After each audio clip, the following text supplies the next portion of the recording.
I woke up with the worst headache of my life in a bed that wasn't mine, wearing a pair of flannel pajamas I'd never seen. Before panic hit immediately, I sat up too fast, making the rustic room spin, and tried to piece together last night.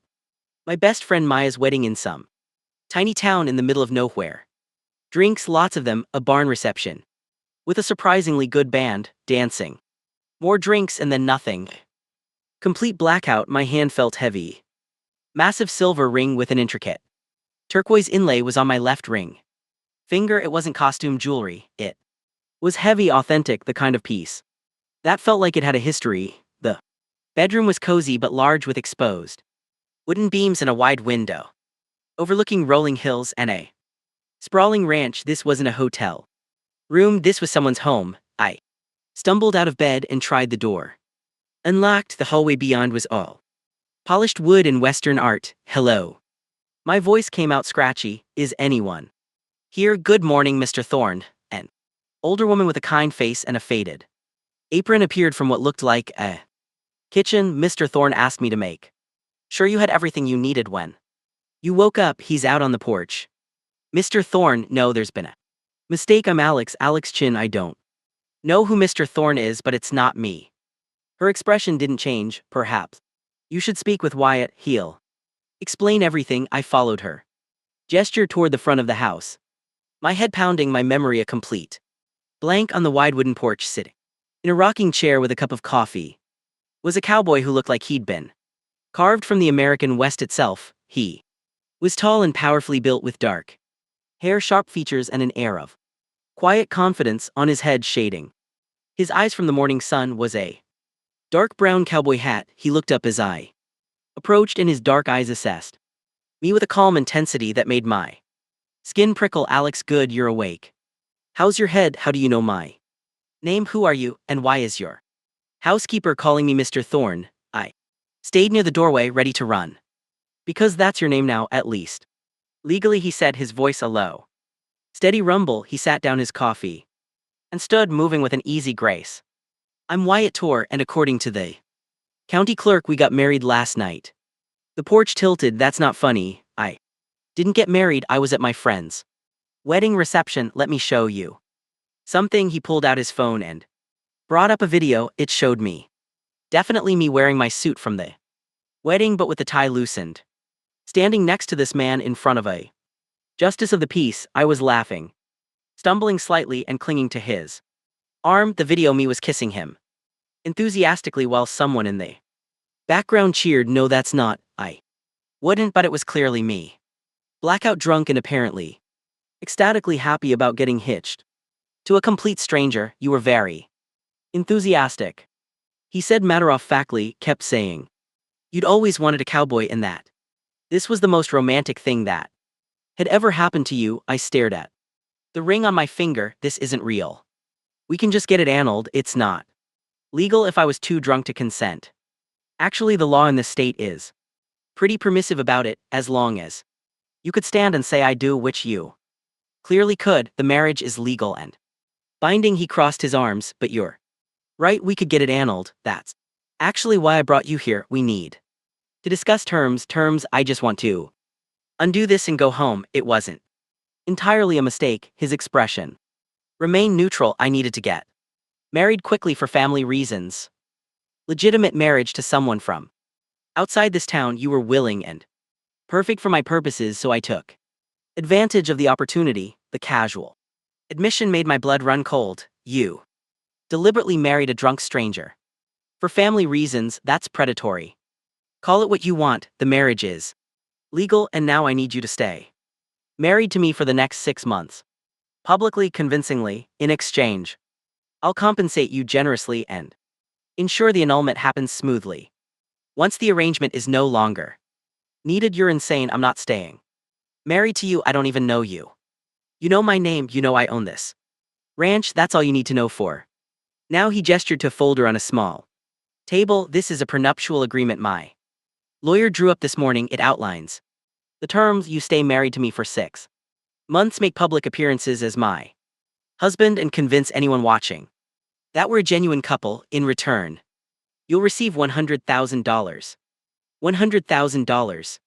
That was more than I made in 2 years as a librarian. It was my entire student loan debt wiped clean. Why, what kind of family business requires a sham marriage, the kind where my grandfather's will is very specific, he said, his tone clipped, to inherit this ranch, the one my family has worked for 5 generations. I have to be settled and married by my 30th birthday, which is in 7 months. Without a husband, the land gets sold off to developers. This ranch is my life, Alex. I won't lose it over a technicality. So this is about an inheritance. It's about my home, my legacy. Your job is to be my husband publicly, ask no questions about the ranch's finances, and collect your payment. Simple, mutually beneficial. Except I don't benefit, I get dragged into your family drama, lie to everyone, and essentially become a paid husband. Our private lives will be completely separate, he said, his gaze unwavering.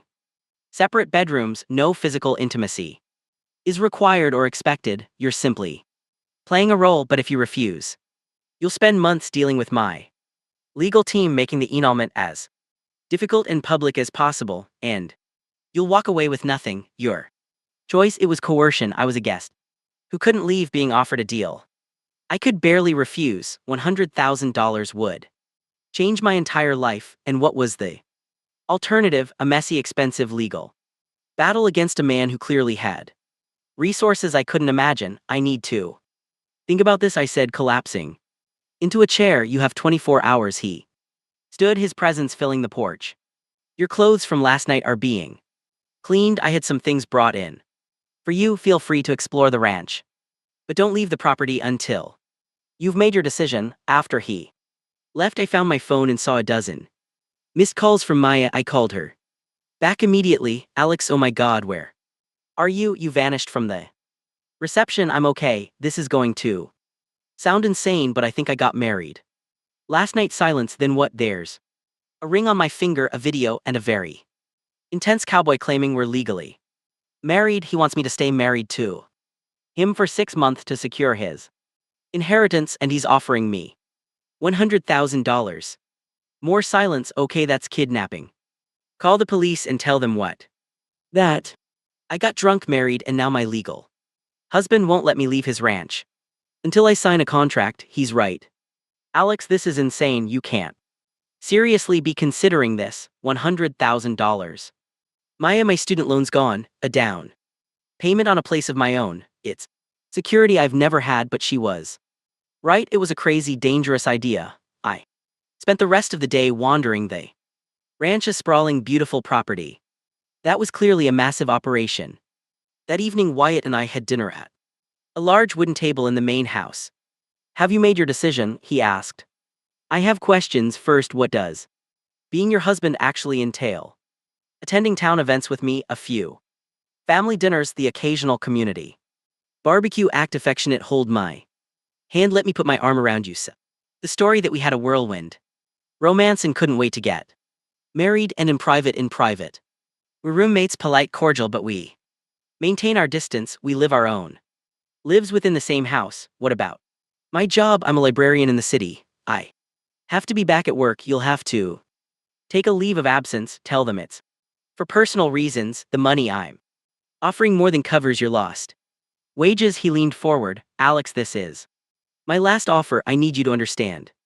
This marriage is real on paper. The only question is whether you benefit from it or fight it. 6 months. Is $100,000 not worth 6 months of pretending? I looked at him, the stranger who held my future in his hands. Then I thought about my cramped city apartment and my mountain of debt. Fine, I heard myself say, I'll do it, but I wanted in writing that after the 6 months, the annulment is immediate and you cover all legal fees. He studied me for a long moment, then nodded. Deal, I'll have the contract amended. We sign tomorrow. He stood. Flicker of something I couldn't read in his eyes. Welcome to your new life, Mr. Thorne. The next morning I signed away 6 months of my life. Wyatt's lawyer, a sharp woman from the nearest big town, witnessed the signature. Congratulations, she said drily. I've prepared a story for you to memorize. You met a month ago when Alex was visiting friends. It was love at first sight. The wedding was impulsive but felt right. The town Buy it, they love a good romance. First test is this Saturday, Wyatt said. After she'd left the annual town. Barbecue, you'll be introduced as my husband, these people have known me my whole life, they'll be looking for cracks in the story, don't give them any. I'm a librarian, I said I can be convincing, you need to be more than convincing, you need to forget this is an arrangement for a few hours, you need to actually be my husband, can you do that? I could try. The barbecue was exactly as I'd pictured it, checkered tablecloths, the smell of grilling meat, and what felt like the entire town gathered in a park. Wyatt's hand found mine as we walked in, his touch warm and firm. Everyone, he announced to the first group we met, this is Alex, my husband. The introductions blurred together, nosy neighbors, old family friends, curious ranchers, they all studied me, their questions a mix of genuine warmth and subtle suspicion. Hardest test came in the form of a formidable older woman with Wyatt's dark eyes, who everyone called Clara, his grandmother. So you're the one who finally roped my grandson, she said, her voice sharp but not unkind. A city boy. Never thought I'd see the day, sometime.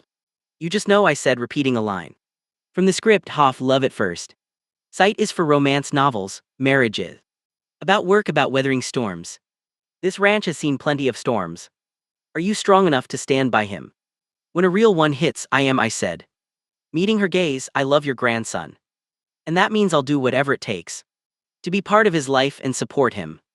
Clara studied me for a long moment, then a small smile touched her lips. He looked at you differently, happier, maybe. There's something to this after all, but don't you dare break his heart, city boy. This family doesn't forgive that easily. You passed, Wyatt murmured in my ear as we walked away. Clara's approval is everything around here. Over the next few weeks, I settled into a surreal routine. Mornings I spent reading on the porch while Wyatt worked the ranch.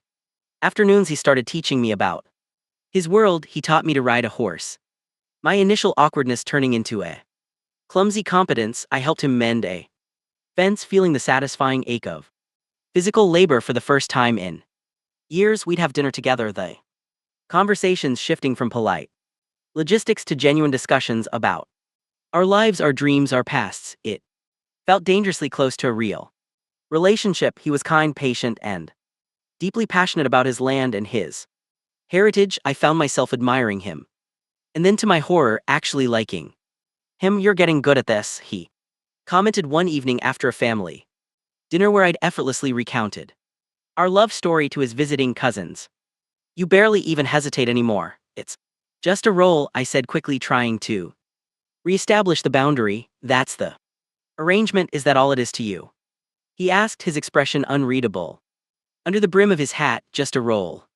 What else would it be? I stood, suddenly needing space. Good night, Wyatt. But it wasn't just a role anymore, and we both knew it. I'd started noticing the little things, how he always made sure my coffee was ready in the morning, how he'd point out a specific bird he knew I'd find interesting, the way his eyes would linger on me when he thought I wasn't looking. 3 months into the arrangement, the lines blurred completely. We were sitting on the porch one night watching a meteor shower paint streaks across the vast dark sky. It was comfortable, easy, and felt more real than any date I'd ever been on. Maybe we don't get the annulment, he said, quietly, not looking at me. The suggestion hung in the air between us.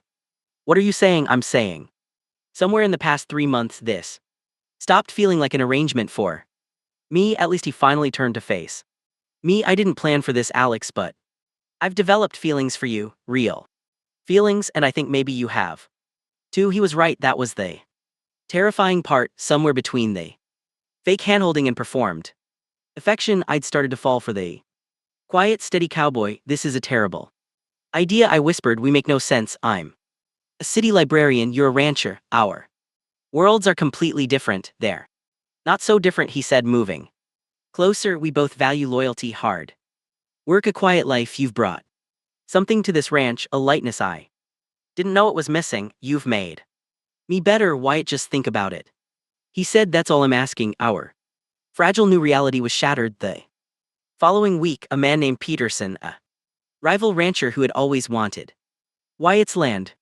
started snooping around. He'd heard about our sudden wedding and Was openly skeptical. He's hired a private investigator, Wyatt told me one evening, his jaw tight. He's trying to prove our marriage is a fraud. If he can do that, he can contest the will and make a play for the ranch. The threat made everything feel real and terrifying. Peterson's investigators started showing up in town asking questions, trying to catch us in a lie. The pressure was immense. Every public interaction became a high stakes performance. This is what our life would be like, I said one night after a particularly tense encounter with the investigator at the local diner. Constantly looking over our shoulders, pretending, fighting off people who want to take what's yours. It's not a life. It's a siege. It's temporary, Wyatt insisted. Once the inheritance is legally settled, Peterson has no leverage, but the foundation is still a lie. I can't build a life on that. Fear and pressure had crystallized my feelings. I loved him, but I couldn't live like this. When the 6 months are up, we have to stick to the plan. The annulment, it's the only way. He looked like I'd physically struck him. After everything, you'd still just walk away. I have to, I said, my voice breaking. This world, it's not mine, and I can't pretend it is. The final 2 months were torture. We kept up the public performance, but at home a painful distance grew between us. The easy friendship was gone, replaced by polite, heartbreaking silence. The day our contract expired, he called me into his office. I have the final payment for you, he said, his voice devoid of emotion as he pushed an envelope across the desk. And the annulment papers, just sign them and my lawyer will file everything tomorrow. You'll be free. Signing my name felt like carving out my own heart. Thank you, I whispered, not meeting his eyes. For everything, it was just business. He replied, the words, a cold dismissal of everything we'd shared. I packed my bags, took the money, and left without looking back. 3 months later, I was back in my city apartment, my student loans paid off, my old life slotting back into place around me, but I was a ghost. I went to work, saw friends, but my heart was still on that ranch under that wide open sky. You need to move on, Maya told me gently, or go back. This limbo is destroying you. That night, a massive wildfire broke out in the region. Wyatt's ranch. I watched the news, my stomach churning as I saw images of flames threatening the landscape I'd come to love. I saw the name of his town flash across the screen. They were calling for volunteers to help evacuate livestock and dig fire breaks. Without a second thought, I threw some clothes in a bag, got in my car, and started driving. I didn't know what I would do when I got there. I just knew I had to go. When I arrived, the air was thick with smoke and the horizon glowed an angry orange. The ranch was a hub of frantic activity. Neighbors and volunteers were everywhere, moving horses and cattle to safer pastures. I found Wyatt near the main barn, covered in soot, his face grim but determined, his dark brown hat firmly on his head.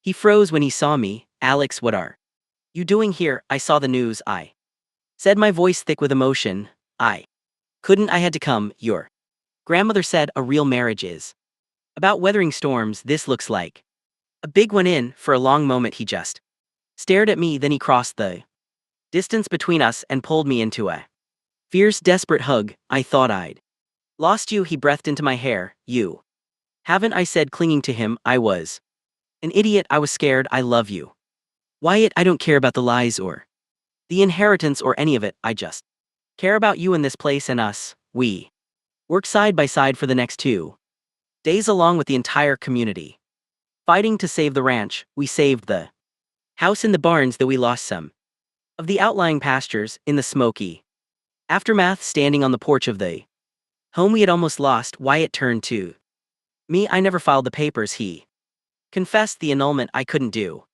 it on paper. You're still my husband. I looked at the silver and turquoise ring, which I'd never taken off. Good, because I don't want an annulment. He pulled a small worn box from his pocket. Inside was a simple silver band that matched my ring perfectly. Marry me again, he said, his voice rough. For real this time. No contracts, no pretending, just you and me for good. We're already married, I said, tears streaming down my face as I laughed. Then let's start acting like it, he said, sliding the band onto my finger before pulling me into a kiss that tasted of smoke, exhaustion, and a New beginning, 5 years later, our adopted son Daniel was chasing chickens in the yard while Wyatt and I watched from the porch, his arm wrapped securely around me. The ranch was thriving and Peterson had long since given up. Our life was quiet, full of hard work, and more real and beautiful than anything I could have ever imagined. Remember when you woke up here with the worst hangover of your life? Wyatt murmured against my temple.